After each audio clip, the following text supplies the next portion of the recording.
But HIV belongs to a particularly devious family called retroviruses. There has never been a successful vaccine against a retrovirus.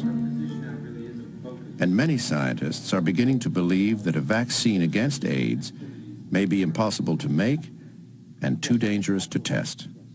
If you take it and then a year goes by and everybody's fine, then you say, okay, that's good. Now let's give it to 500 people. And then a year goes by and everything's fine. You say, well, then now let's give it to thousands of people. And then you find out that it takes 12 years for all hell to break loose. And then what have you done?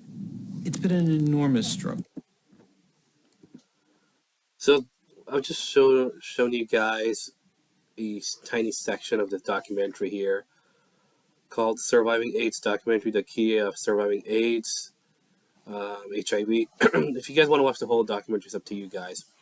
But the reason why I showed this particular component is, if you look at fact checkers like Routers or whatever fact-checking website you may come across, dismissing this whole thing about long-term vaccine side effects by claiming that adversarial vaccine effects only take place at most after 2 weeks or maybe even 2 months. I don't know exactly it's like 2 weeks or 2 months according to what they have to say. But one thing I can say with the utmost confidence is they do not acknowledge, these fact checkers, so-called fact checkers, do not acknowledge that past 2 months any adversarial vaccine side effect can ever take place.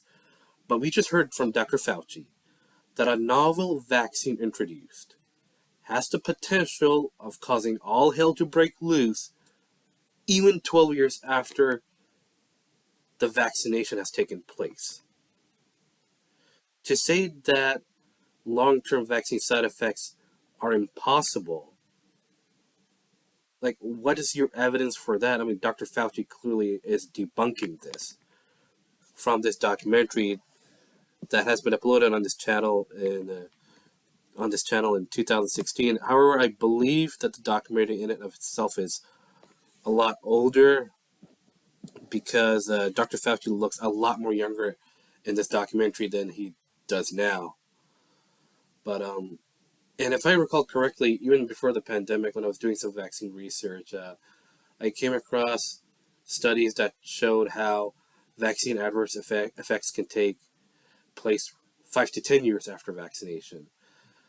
I don't know where to find those studies again. If you guys can help me out, I would really appreciate it. I mean, it's been a while ago, but yeah. Anyways, this is just something I wanted to share with you guys. Okay. That's it for now. Later.